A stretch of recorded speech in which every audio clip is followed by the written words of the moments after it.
Baik. Bismillahirrahmanirrahim. Assalamualaikum warahmatullahi wabarakatuh.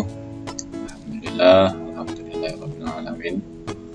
Wa nasta'inu ala umuri dunya wa din. Wassalatu wassalamu ala asyrofil anbiya'i wal mursalin sayyidina wa maulana Muhammadin wa ala alihi wasallam.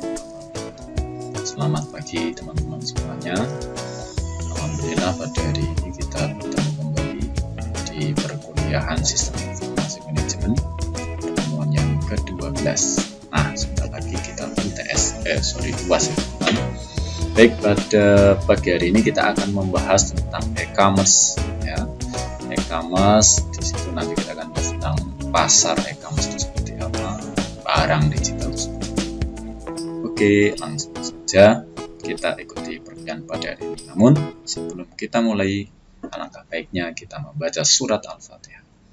Ala niyatina wa ala niyatikum bi barakati suratil Fatihah. A'udzu billahi minasyaitonir rajim. Bismillahirrahmanirrahim. Alhamdulillahi rabbil alamin arrahmanir rahim maliki yaumiddin. Iyyaka na'budu wa iyyaka nasta'in.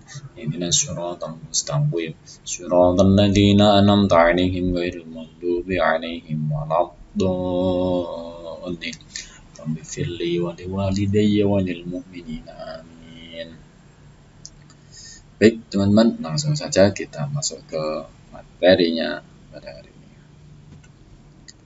Nah, yang pertama adalah saya ingin memulainya dari e-commerce dan internet gitu ya.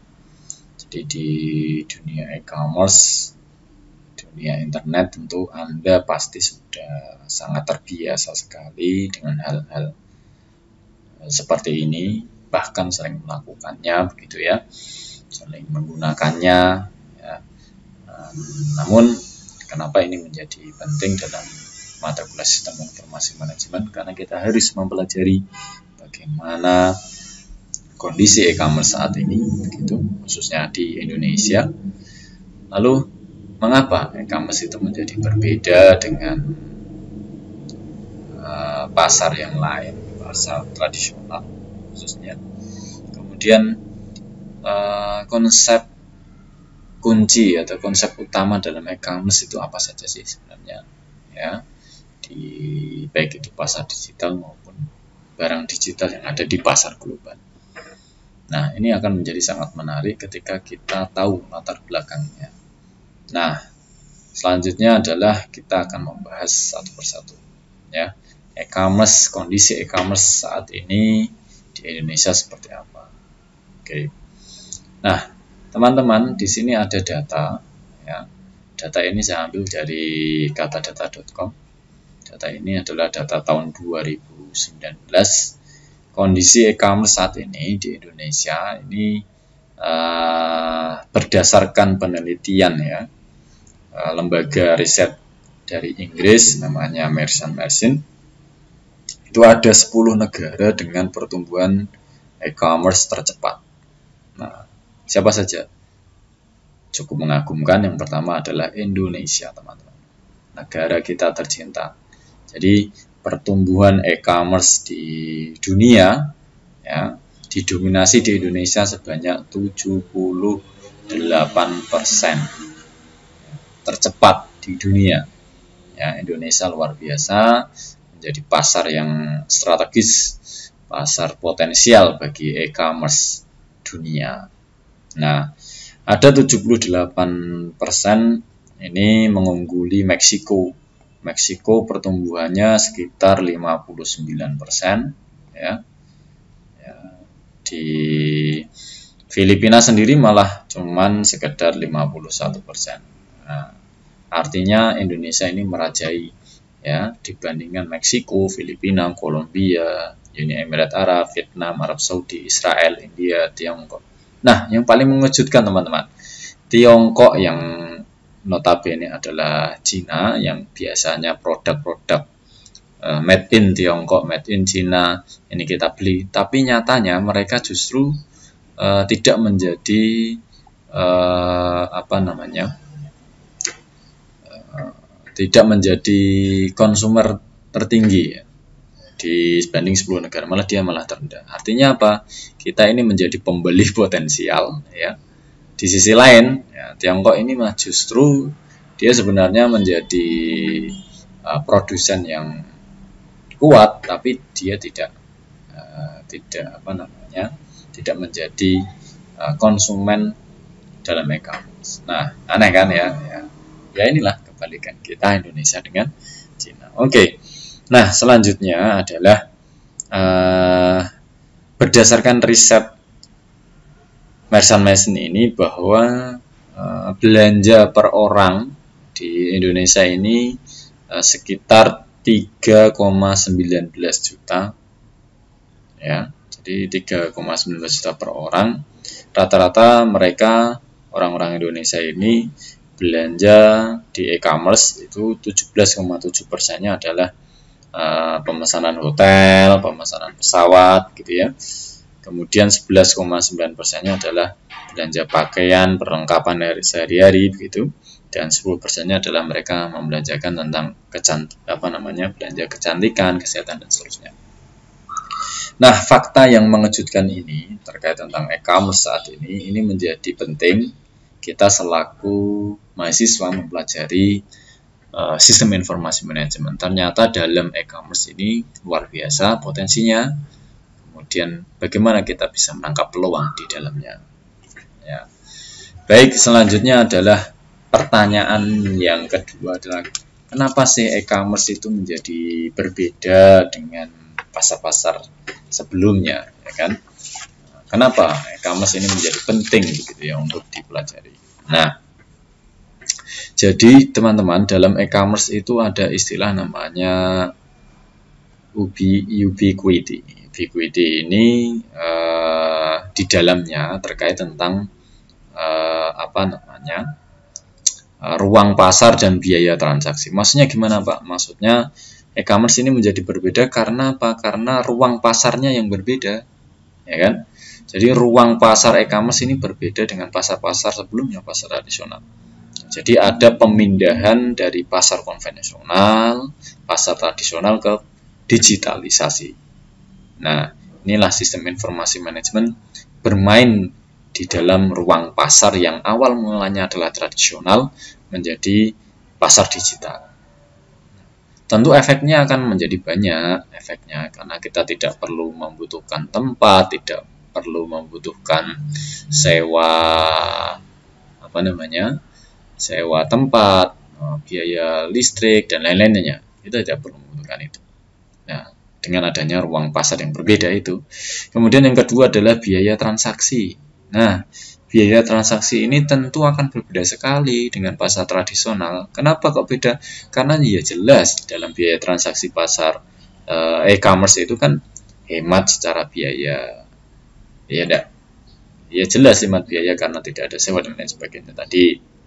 Kemudian juga hemat waktu gitu. Pemesanan meskipun orang pesan dari negara yang berbeda, dari wilayah kita yang berbeda, tidak perlu harus datang ke tempat kita, namun cukup bisa melihat di e-commerce itu.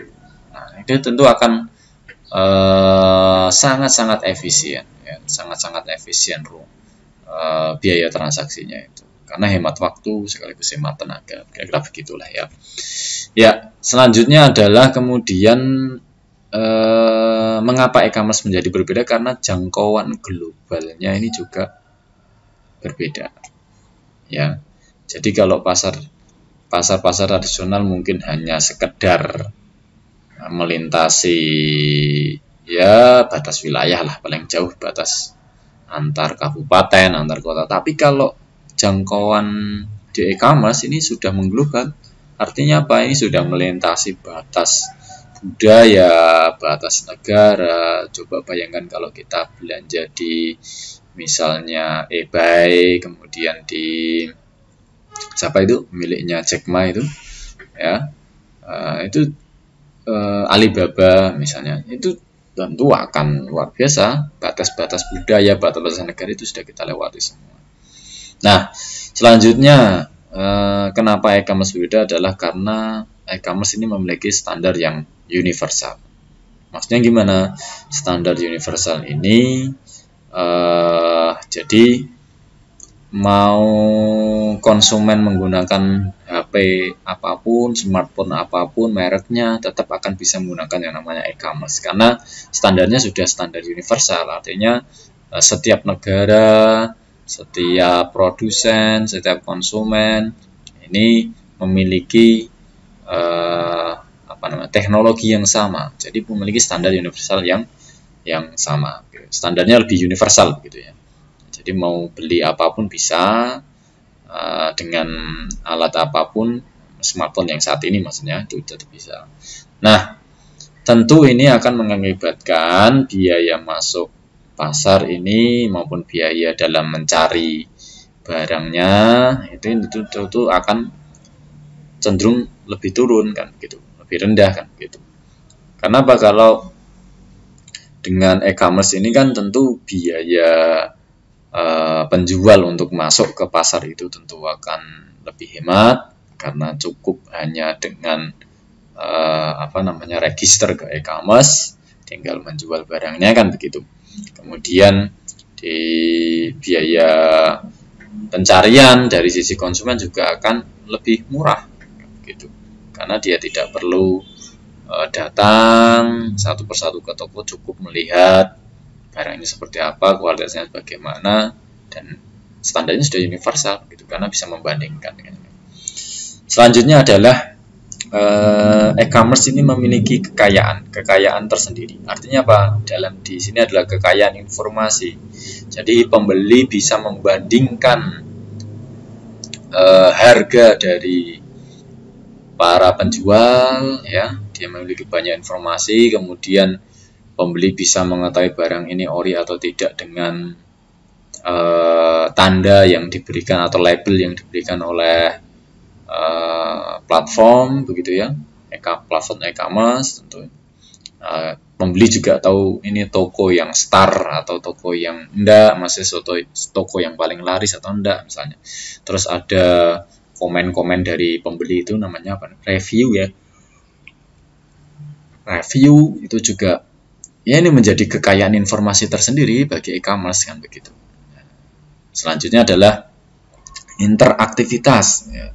Interaktivitas ini terjadi aktivitas komunikasi yang tidak hanya searah tapi juga dua arah kan gitu ya. Tidak seperti zaman dulu misalnya kalau hanya iklan di TV begitu itu kan searah ya, kita tidak bisa berkomunikasi langsung dengan perusahaan. Tapi beda dengan e-commerce. Dengan e-commerce, iklan yang ditampilkan dalam e-commerce, produk-produk yang disampaikan di e-commerce ini bisa kita ketahui harganya bagaimana, kalau mau tanya bisa langsung ke penjual dan seterusnya. Ini terjadi namanya interaktivitas. Kemudian selanjutnya adalah kepadatan informasi. Ya, informasinya ini kaya tapi juga padat gitu. Padat artinya di sana jelas ada namanya transparansi harga. Di sana juga jelas ada namanya transparansi biaya kirim, biaya tambahan dan lain-lain. Kemudian di sana juga tidak terjadi yang namanya diskriminasi harga. Kalau misalkan ada diskriminasi pasti kelihatan lah ya.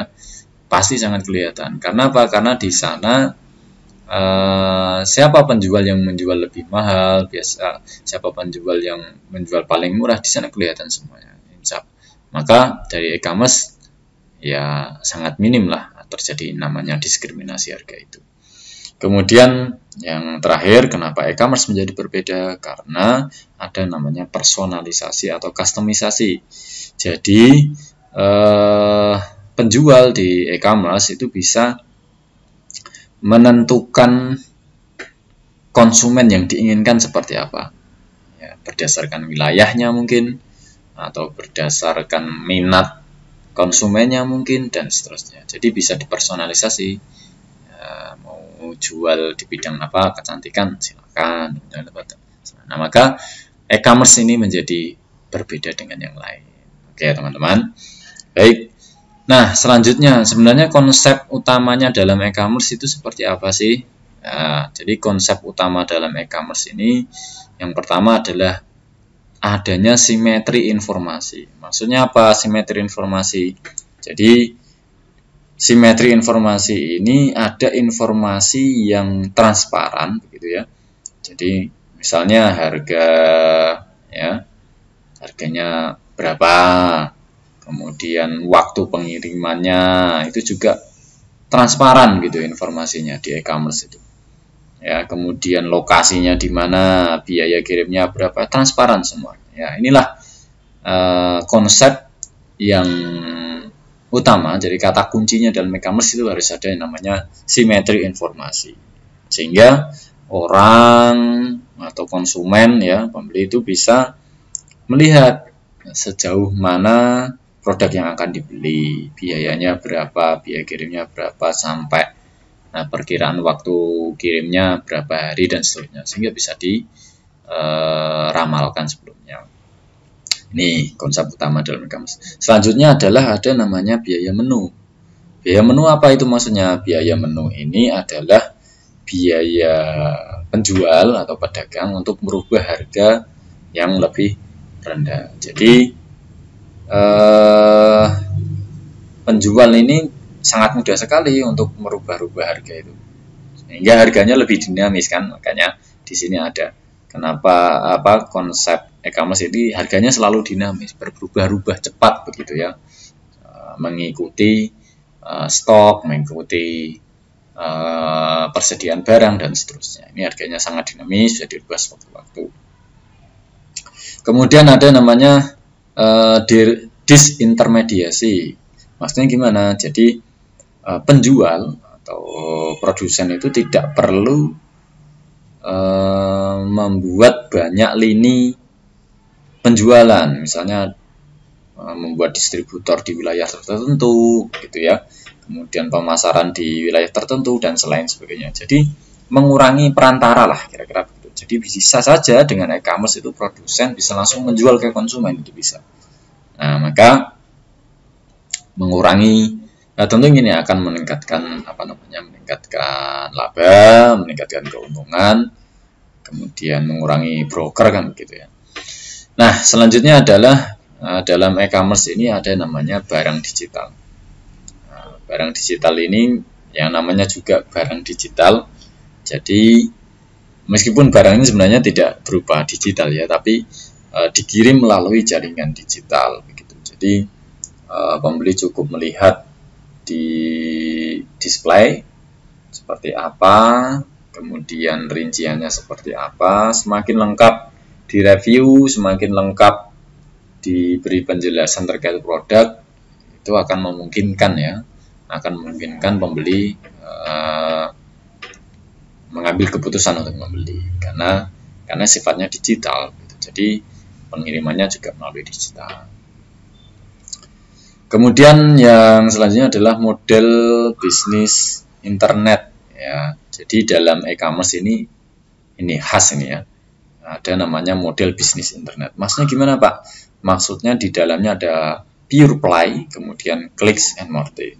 Maksudnya apa sih pure play? Pure play ini produk bisa jadi dibuat sendiri ya. Buatan sendiri, made in sendiri, kemudian dijual sendiri dalam e-commerce. Itu bisa. Pure play. Jadi model bisnis di internet itu seperti itu. Tidak harus kita membeli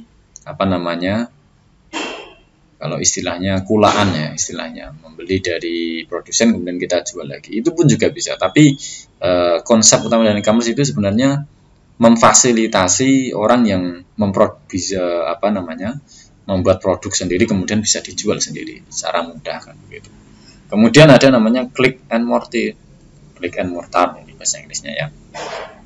Maksudnya apa? Maksudnya penjualan ini bisa dilakukan dengan dua cara, bisa dengan cara klik, dengan cara online, atau bisa jadi dengan offline kan begitu, bebas. Nah, itulah model e-commerce. Mau beli lewat online bisa, lewat offline monggo, bisa datang ke tempat langsung begitu.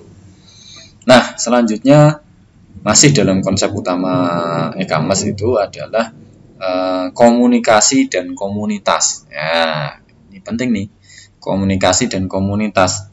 Maksudnya gimana? Maksudnya di dalam e-commerce ini ada namanya iklan, sekaligus iklan begitu ya. Anda memasang produk di e-commerce, tentu ini sekaligus menjadi iklannya juga. Kemudian ada lagi iklan pop-up, situs jaring sosial dan sebagainya.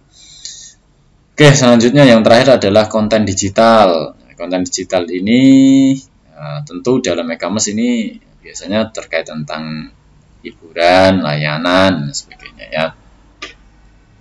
Artinya ketika kita beli e-commerce itu tidak sekedar tidak sekedar beli selesai kan, di sana Anda dapat terhibur. Kadang ada juga loh orang yang menghibur dirinya hanya sekedar buka-buka Shopee, menyebut mereknya, Tokopedia, lihat-lihat barang, apalagi kalau misalnya ada 12 gitu ya, gratis ongkir dan sebagainya, cuman lihat-lihat aja dia, tapi senang kan, mengandung hiburan, mengandung layanan dan sebagainya.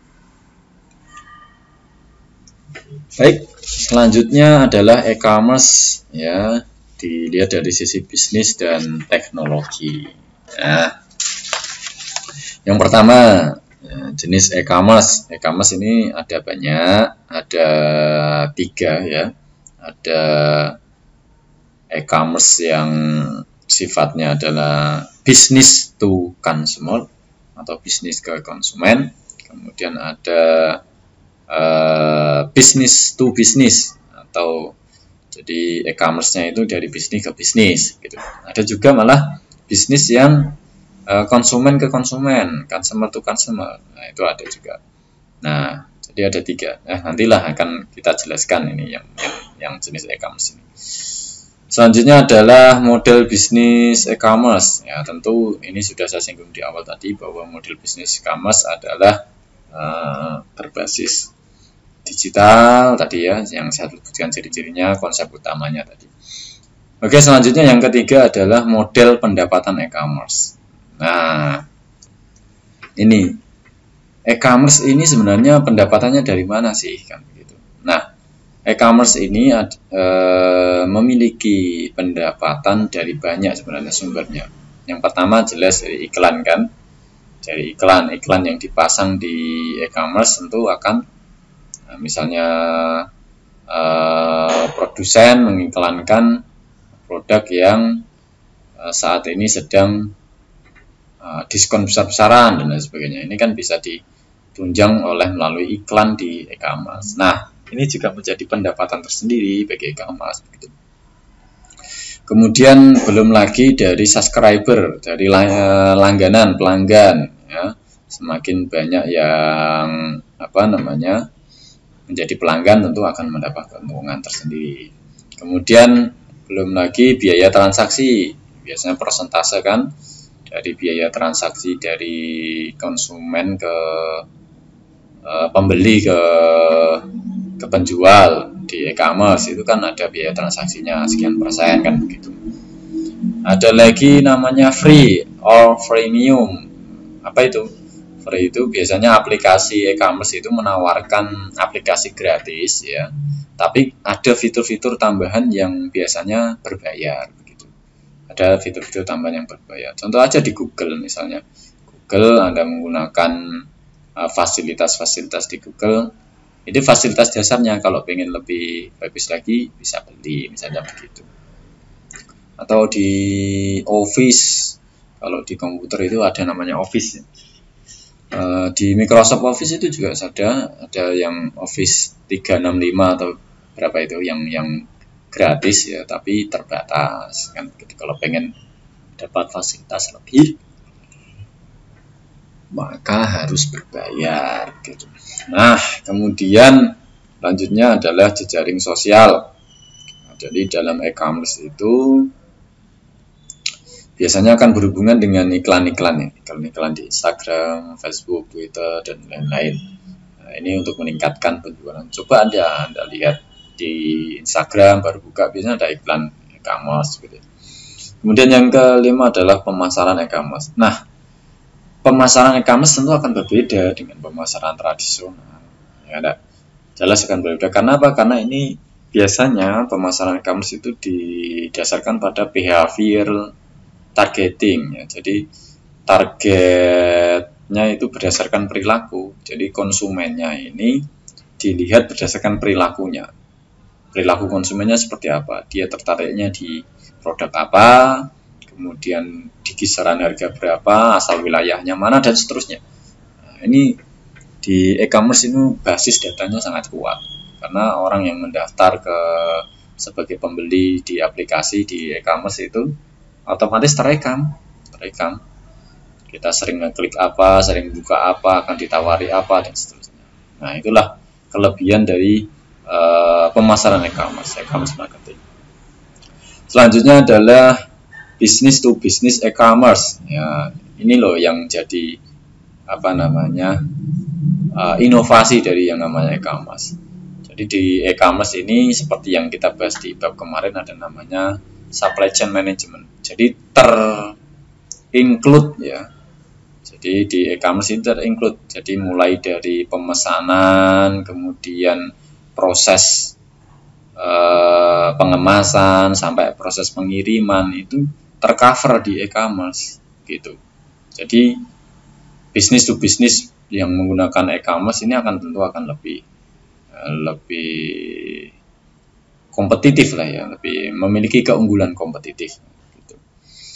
Nah, selain itu juga akan hemat, efisien gitu. Efisien kenapa? Karena misalnya tidak perlu mencetak faktur pembelian, fakturnya bisa dikirimkan lewat email pengguna, misalnya begitu. Misalnya Anda kalau menggunakan semacam misalnya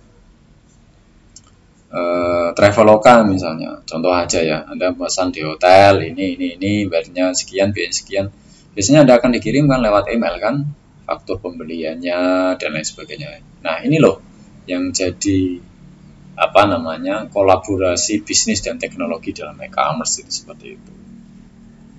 Oke, sesuai janji saya bahwa saya akan menjelaskan tentang jenis-jenis e-commerce. Jadi jenis e-commerce ini ada 3 hal penting ya. Yang pertama adalah bisnis ke konsumen atau business to consumer. Maksudnya gimana? Jadi e-commerce itu ada yang sifatnya dari perusahaan tapi ke konsumen, penjualannya ke konsumen. Contohnya apa? Contohnya misalnya Shopee. Di Shopee itu kan, di e-commerce Shopee itu kan di sana banyak kan, ya, penjual menjual langsung ke konsumen. Lazada, Traveloka dan seterusnya kan banyak kan. Nah, pemilik hotel menjual ke calon konsumen, calon pemesan hotel misalnya begitu. Lazada, Shopee dan seterusnya, Traveloka. Nah, kemudian yang kedua ada namanya business to business atau bisnis ke bisnis, B2B. Ya, misalnya apa? Misalnya jadi gini, jadi e-commerce ini di bisnis ke bisnis ini adalah memang dikhususkan untuk perusahaan yang mengambil atau membeli produk atau jasa dari perusahaan juga. Ya, contohnya misalnya kalau di dunia ini ya, fasilitasi laporan keuangan misalnya, itu ada namanya Journal ID. Di websitenya Journal ID, silakan Anda buka, di situ ada. Nah, di dalam situ ada fasilitasi bagaimana agar bisnis yang kita kelola ini didampingi secara keuangan. Artinya bagaimana menyusun laporan keuangan yang bagus, bagaimana mendeteksi kondisi bisnis kita, perusahaan kita, terus kemudian bagaimana cara memasarkan produk kita sesuai dengan identitas produk kita dan seterusnya, sampai ke branding dan seterusnya. Ini namanya bisnis to bisnis. Kemudian ada namanya consumer to consumer. Nah, kalau di consumer to consumer ini biasanya ada semacam kayak situs lelang gitu ya, dari pembeli dari konsumen ke konsumen. Misalnya saya punya mobil bekas, mobil yang pengen tak jual gitu kan. Kemudian ada konsumen yang ingin beli mobil saya kan, sama kan, konsumen antar konsumen. Nah, ini contohnya e-commerce seperti e-commerce penjualan mobil bekas misalnya. Ada Raja Mobil, ada apa, ada banyak lah gitu lah ya, ada Kaskus gitu dan seterusnya.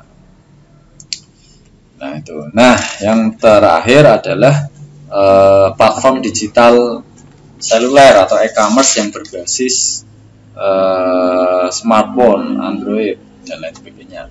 Nah jadi platform digital dalam layanan aplikasi e-commerce seluler ini memiliki identitas tersendiri ya teman-teman. Jadi di dalamnya itu ada namanya pembayaran tagihan.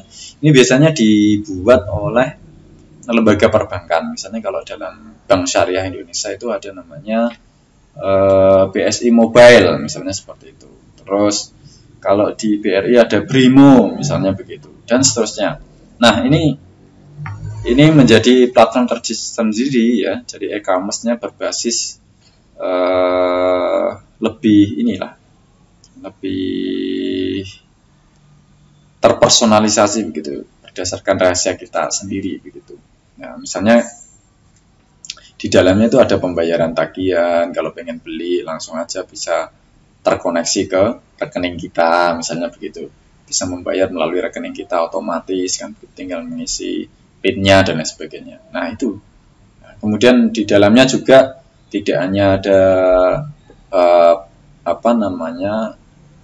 layanan pembayaran tagihan saja, tapi juga lebih ke konten dan produk. Di sana juga terdapat produk-produk yang dijual, yang baru diskon, yang dikasih diskon sama bank atau rekening kita dan seterusnya. Ya. Kemudian ada di situ juga layanan perbankan dan keuangan, transfer, tarik tunai. Sekarang kan tarik tunai di ATM kan tidak perlu menggunakan SIM card kan, tidak perlu menggunakan kartu ya. Cukup dengan meletakkan HP ya di atas sensor ATM itu bisa kita ambil. Nah, itulah namanya kelebihan dari e-commerce seluler itu. Kemudian di sana juga ada iklan ya, iklan kabel ya, iklan yang bisa dimasukkan dalam e-commerce kita, e-commerce seluler kita, platform digital kita yang kita install, misalnya tadi seperti BSI Mobile dan lain sebagainya. Kemudian juga ada layanan berbasis lokasi gitu ya, kita menjadi merasa lebih diprioritaskan kan begitu, karena kita karena saya misalnya memiliki rekening bank di Bank Syariah Indonesia, saya ingin cari ATM terdekat, nah, misalnya akan ditemukan itu di BSI Mobile-nya mana ATM mana yang terdekat yang perlu kita. Terus kemudian kita pengen apa? Banyak sekali, bisa membeli produk yang baru didiskon oleh bank yang nasabah, bank yang kita menjadi nasabah di sana dan seterusnya. Kemudian di dalamnya tentu akan ada namanya biasanya game and istilahnya ya menyenangkan lah, hiburan yang menyenangkan di dalam itu ya. Kan hiburan banyak sekali ya di fasilitas mobile banking gitu ya. Banyak sekali bisa kita hiburan belanja atau apa ya, tergantung lah ya. Kalau di BSI ada namanya infak dengan mudah mulai dari Rp1.000 dan seterusnya. Itulah platform digital seluler dan e-commerce seluler. Ya kira-kira seperti itu teman-teman. Mungkin itu yang bisa saya sampaikan. Mohon maaf jika banyak kekurangan. Wabillahi taufiq wal hidayah. Wassalamualaikum warahmatullahi wabarakatuh.